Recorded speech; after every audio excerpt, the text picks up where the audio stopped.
అందరికీ నమస్కారం అండి.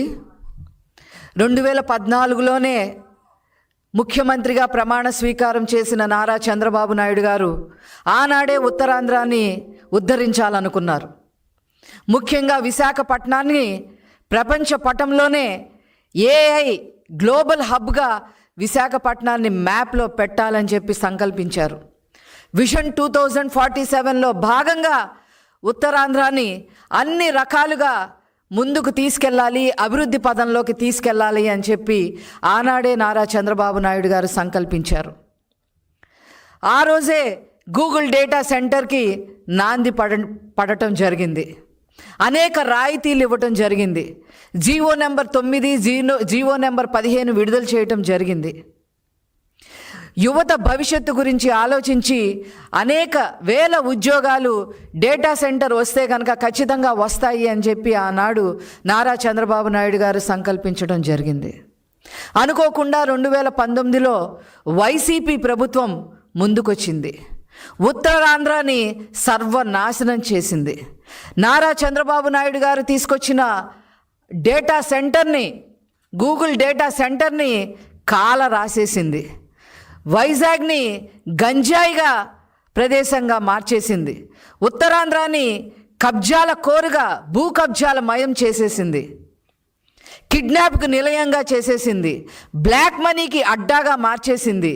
లిక్కర మాఫియాకి అంకురార్పణ చేసింది. ప్రజల్ని భయభ్రాంతుల్ని చేశారు. అలా 2019 నుంచి 2024 వరకు ఉత్తరాంధ్రాని, ముఖ్యంగా విశాఖపట్నాన్ని సర్వనాశనం చేసి ఎంపీ కుటుంబాలే కిడ్నాపులకి గురైన పరిస్థితులకి తీసుకొచ్చింది.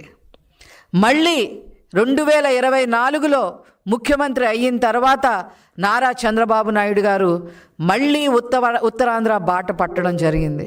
ఉత్తరాంధ్రాని ఆర్థిక రాజధానిగా ఏమైనా సరే నిలబెట్టాలి అని చెప్పి సంకల్పించారు. విజన్ 2047లో భాగంగా ఖచ్చితంగా విశాఖపట్నాన్ని తయారు చేయాలి అని సంకల్పించి మరి గూగుల్ డేటా సెంటర్ని తీసుకురావాలని చెప్పి నిర్ణయించుకున్నారు.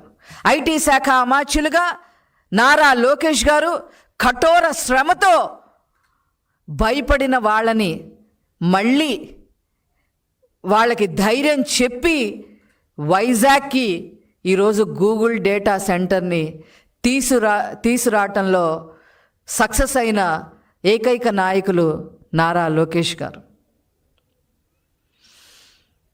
600 ఎకరాలు భూమిని కేటాయించడానికి మరి ముందుకొచ్చారు. ఈజ్ ఆఫ్ డూయింగ్ బిజినెస్ని స్పీడ్ ఆఫ్ డూయింగ్ బిజినెస్గా మార్చటానికి అహర్నిశలు నారా చంద్రబాబు గారు, నారా లోకేష్ గారు కృషి చేశారు. దాని ఫలితమే రేపు నారా చంద్రబాబు గారి చేతుల మీదుగా, ఐటీ శాఖ అమత్యులుగా నారా లోకేష్ గారి చేతుల మీదుగా గూగుల్ డేటా సెంటర్ శంకుస్థాపన జరగబోతుంది. రేపు ప్రపంచంలోనే ఇది లిఖించదగ్గ రోజుగా మారబోతా ఉంది. వేల ఉద్యోగాలు రాబోతా ఉన్నాయి. యువతకి ఒక భవిష్యత్తుని చూపించడానికి బాటలు వేయడం జరిగింది. ఒక 1 గిగావాట్ హబ్గా రేపు వైజాగ్లో గూగుల్ డేటా సెంటర్ రాబోతా ఉన్నాయి. సబ్మెరీన్లో మరి అండర్ కేబుల్స్ రాబోతా ఉన్నాయి.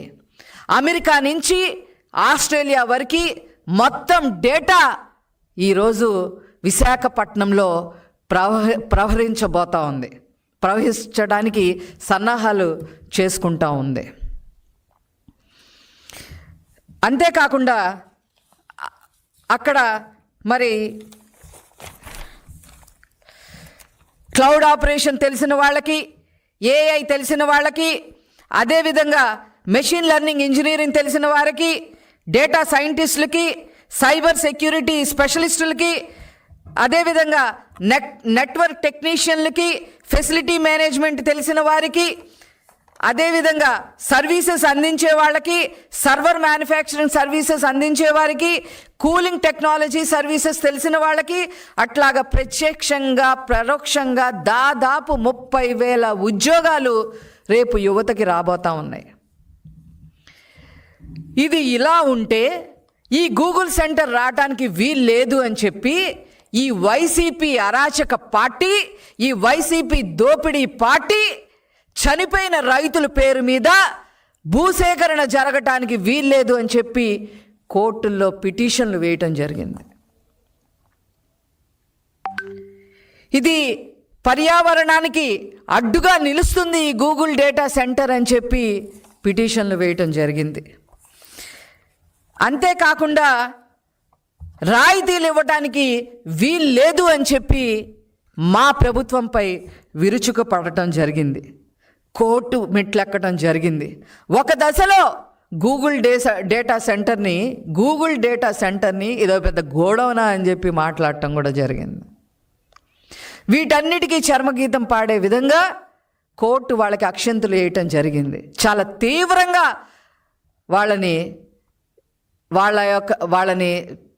పరిగణించడం జరిగింది. కోర్టు చాలా తీవ్రంగా వాళ్ళకి మొట్టికాయలు వేయడం జరిగింది. పెట్టుబడిదారులకి రాయితీలు ఇవ్వకపోతే ఎవరు ముందుకొస్తారు అని చెప్పి వైసీపీని ప్రశ్నించడం జరిగింది. కోర్టు వైసీపీనే ప్రశ్నించడం జరిగింది. ఇంకా ఏమీ చేసేది లేక ఇప్పుడు క్రెడిట్ చోరీకి పాల్పడుతూ ఇది ఎప్పుడో వచ్చింది, ఆ రోజే వచ్చింది, మేము ఆ రోజే చేశాము అని చెప్పి ఆ గుడివాడ అమర్నాథ్, ఆ కోడిగుడ్డు మంత్రి మాట్లాడటం మొదలుపెట్టాడు. రేపు శంకుస్థాపన అయిన తర్వాత కూడా ఖచ్చితంగా ప్రెస్ మీట్ పెట్టడం జరుగుతుంది. వాళ్ళు క్రెడిట్ చోరీకి బానిసల్లాగా మారడం జరిగింది. అది అందరికి కూడా తెలిసిన విషయమే. గుడివాడ అమర్నాథ్ని నేను సూటిగా ఒకటే ప్రశ్న అడుగుతున్నా, మీ హయాంలో ఒక్క పరిశ్రమలన్నా తీసుకొచ్చారా? చంద్రబాబు గారు తీసుకొచ్చిన పరిశ్రమల్ని మీరు వెళ్ళగొట్టిన మాట వాస్తవం కాదా? దాన్ని వైజాగ్ని గంజాయి అడ్డాగా మార్చడం వాస్తవం కాదా? నీ నాయకుడు అక్కడ ప్యాలెస్ 600 కోట్లు పెట్టి ప్యాలెస్ కట్టుకున్నాడు తప్ప అతను ఉండటానికి వైజాగ్ని ఏమన్నా చేశారా? ఈ వైసీపీ నాయకులంతా కూడా 22A కింద మరి భూములన్నీ కబ్జా చేసేసి కబ్జాల మయం చేసేసి అక్కడ భూముల కోసం కొట్టుకునేలాగా చేసి మీ నాయకులు, మీ ఎంపీనే వాళ్ళ కుటుంబం కిడ్నాప్ అయిన పరిస్థితులు చూడటం వాస్తవం కాదా అని చెప్పి గుడివాడ అమర్నాథ్ని నేను అడగదలుచుకున్నా. ఏదేమైనప్పటికీ కూడా రేపు ప్రపంచ పటంలో వైజాగ్ గూగుల్ మ్యాప్లో ఒక AI హబ్గా చేరబోతున్నందుకు నిజంగా ప్రజలందరూ కూడా చాలా ఆశాజనకంగా ఎదురు చూస్తూ ఉన్నారు. మీ పప్పులన్నీ కూడా ఉడికే పరిస్థితి ఏమీ కూడా లేదు. రేపు ఈ 30,000 ఉద్యోగాలే కాకుండా ఆ చుట్టుపక్కల కూడా అనేక సాఫ్ట్వేర్ కంపెనీలు రావటానికి ముందుకు వస్తూ ఉన్నారు. అవన్నీ కూడా ఖచ్చితంగా నారా లోకేష్ గారు IT శాఖ మచ్చులుగా అవన్నీ కూడా ట్యాప్ చేయడం జరుగుతుంది. ఖచ్చితంగా మొత్తం మీద ఉత్తరాంధ్రలో 5 లక్షల ఉద్యోగాలు ధ్యేయంగా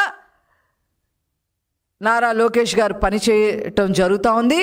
దీన్ని ఆపటం మీ తరం కాదు అని చెప్పి వైసీపీ నాయకులకి నేను చెప్తా ఉన్నా.